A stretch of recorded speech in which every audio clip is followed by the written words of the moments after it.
¿Qué es un trastorno autoinmune? Bueno, pues yo creía adecuado definir lo que es un trastorno autoinmune, porque cuando hablamos de enfermedades intestinales inflamatorias, son trastornos autoinmunes. En un trastorno autoinmune lo que ocurre es que nuestro mismo sistema inmunológico reconoce a nuestros propios tejidos, órganos, células y nuestras propias estructuras orgánicas como agentes extraños y los ataca.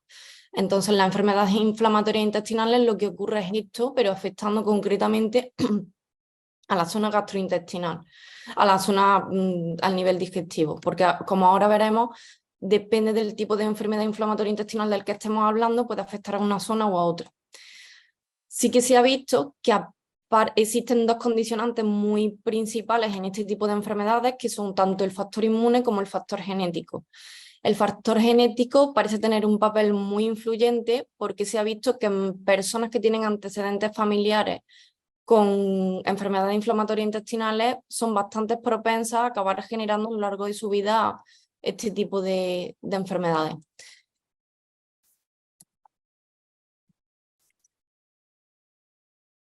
Vale, bueno, decir que los genes, creo recordar que había, son 4 o 5 genes o mutaciones de genes, entre ellos creo que uno era el NOT2 o algo así, que era una mutación del gen que está bastante relacionado con el desarrollo de la enfermedad de Crohn, y luego el gen CARD9, si no recuerdo mal, que es una variación de este, y normalmente esa variación que aquella gente que lo posee tiene bastante riesgo de desarrollar colitis ulcerosa, ¿vale? Ahora hablaremos de cada una de ellas. Vale, en cuanto a la prevalencia de las enfermedades intestinales inflamatorias, parece ser que es más prevalente en los países desarrollados, ya sea porque en la raza blanca es más frecuente, en concreto la enfermedad de Crohn es bastante más prevalente, existe una mayor higiene, un estilo de vida urbano que lo que crea es que haya mayor sedentarismo, una alimentación más rica en grasas saturadas, azúcares simples y mayor exposición a tóxicos ambientales por contaminación y otros factores. Esta actualización, que es del 2021, no sé si habrá otras cifras, las habrán cambiado mucho desde entonces, pero se sabe que entre un 0,3 y un 0,5% de la población mundial posee este tipo de enfermedades. Son crónicas y relativamente raras, porque de entre 3 y 5 personas de cada 1000 son las que pueden estar afectadas por este tipo de enfermedad. Como he dicho anteriormente, como se trata de enfermedades autoinmunes, el propio sistema inmune el que está atacando a nuestro aparato digestivo, pues el sistema inmune lo que se encuentra es hiperreactivo. Y al estar hiperreactivo causa sintomatología severa en muchos de los casos, como son diarrea, dolores tipo cólico, incluso variaciones en el peso corporal de la persona, pues ya por déficits nutricionales o derivados de diarrea y de otros. Es principal que para controlar, bueno, principalmente al final este tipo de enfermedades cura como tal no tienen, entonces lo que se basa es en reducir estas respuestas o intentar mejorar la calidad de vida de los síntomas de este tipo de pacientes con un tipo de medicación y de seguimiento que ahora lo explicaré más adelante, pero el seguimiento por parte del gastroenterólogo y un nutricionista son esenciales para estos pacientes en su vida.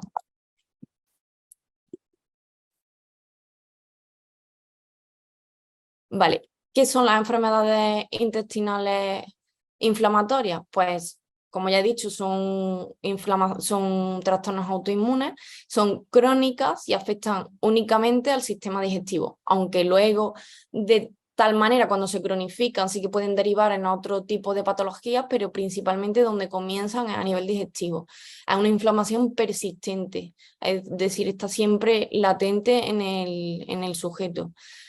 Dentro de ellas, ¿cuáles diferenciamos? Pues la enfermedad de Crohn, como he nombrado anteriormente, que afecta desde la boca hasta el ano, aunque la zona más común suele ser el ileón, pues puede afectar boca, ano, colon, recto, todas esas zonas, solo alguna de ellas o simultáneamente.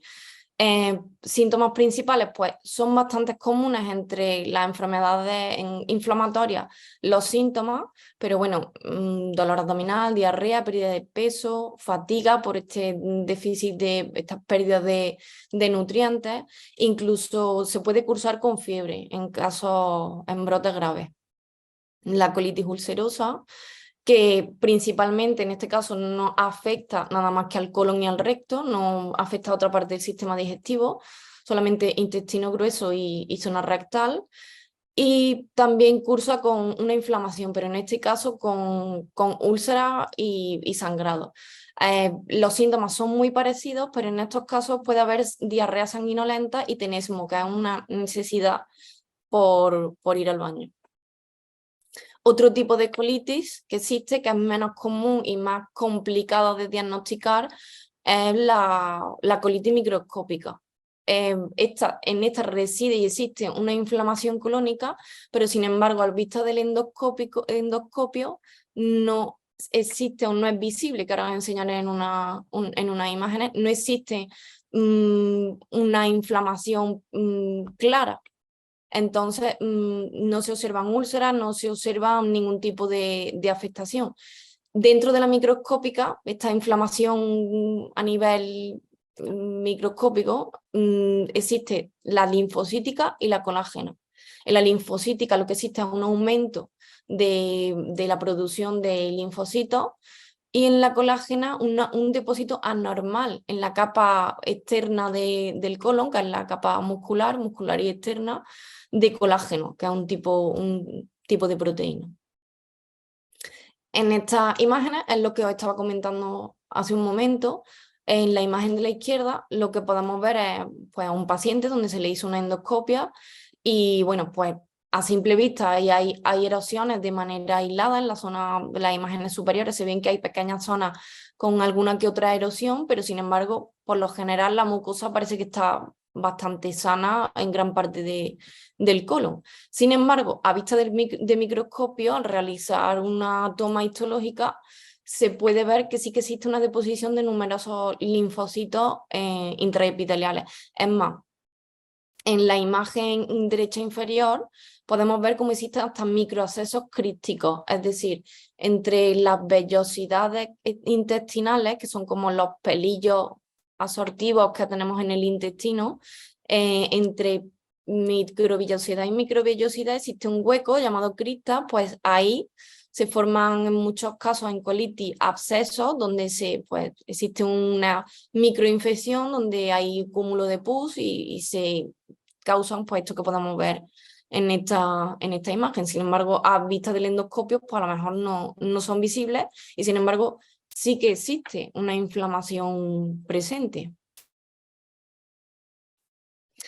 Y por último, otra manera de clasificar la colitis es la colitis indeterminada o inespecífica, que al final esta es realmente una manera de denominar a aquellos pacientes que están presentando sintomatología, pero que no queda claro cómo clasificarla. A lo mejor tienen síntomas de Crohn o de colitis, pero en una biopsia no encuentran nada típico, no hay un fibroma o no hay una úlcera. No ven nada claro para decidir claramente un diagnóstico.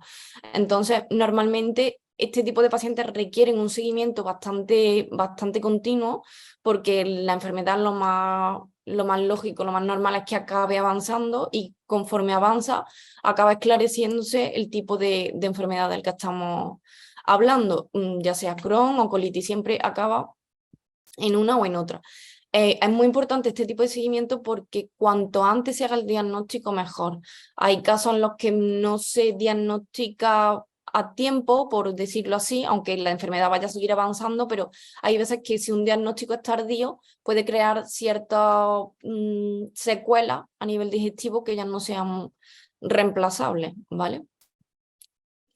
Entonces, pues como he dicho, son enfermedades crónicas y son recurrentes, es decir, no siempre la persona tiene síntomas, no siempre la persona tiene diarrea ni náuseas, que son algunos de los síntomas que pueden presentar, no siempre, ¿vale? Existe un ciclo en este tipo de enfermedades que está dividido en dos, fase de brote o fase de remisión.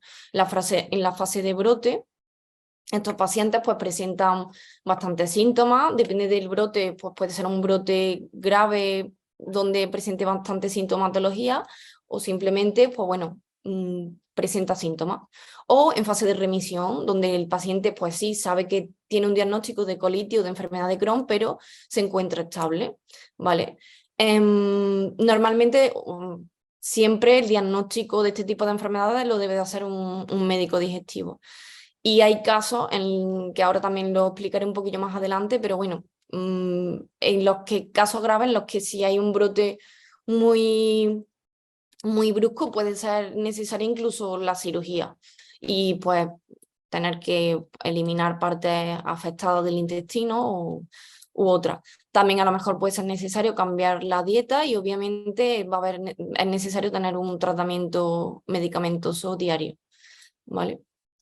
Bueno, y como he dicho anteriormente, pues las complicaciones severas se pueden evitar si existe un diagnóstico temprano. Y muchos os preguntaréis, bueno, ¿y cuál es la diferencia con el síndrome de intestino irritable? ¿Es lo mismo? ¿No es lo mismo? ¿Dentro del síndrome de intestino irritable se clasifican estas? Pues no. Síndrome de intestino irritable en realidad es una manera de hacer un diagnóstico a personas que tienen síntomas digestivos, hay alimentos que le sientan mal, tienen, pues bueno, diferentes síntomas a nivel gastrointestinal, pero cuando a vista del microscopio o a vista de una radiografía no existen cambios estructurales ni orgánicos donde tú puedas ver que hay algo, o a nivel histológico puede haber una pequeña inflamación, pero no hay una mucosa dañada, no hay nada que visiblemente cause esto. Sin embargo, en las enfermedades inflamatorias intestinales es más que visible que existe un problema. Entonces, la enfermedad de Crohn, pues como hemos dicho, es un trastorno crónico inflamatorio a nivel digestivo, gastrointestinal, pero afecta desde la boca hasta el ano y es una inflamación crónica transmural. ¿Qué quiere decir esto? Que puede afectar a todas las capas del intestino, desde la mucosa, la submucosa, hasta la capa muscular. Y por ello puede llegar a crear fístulas, es decir, conexiones entre órganos anexos o entre cavidades del cuerpo que no tengan salida, creando pues infecciones, abscesos, o también puede provocar estenosis, que son, o obstrucciones, que son estrechamientos del colon, del intestino delgado, de la zona en la que esté afectado el paciente, y pues son estrechamientos que al final pues son una complicación bastante grave. ¿Cuáles son los factores condicionantes? Los dos principales que he dicho al comenzar, que es el factor genético y el factor inmune. Y luego existen más factores que también son bastante comunes con la colitis, ahora lo veremos, que es una disfunción del microbioma intestinal, es decir, casos en los que haya una disbiosis, a veces si existe una disbiosis mantenida en el tiempo bastante grave, esto puede acabar causando un empeoramiento de la enfermedad ya presente o ayudar a que se debute en esta enfermedad, ¿vale? Factores ambientales, pues los del entorno, pues el tabaco, una excesiva higiene infantil.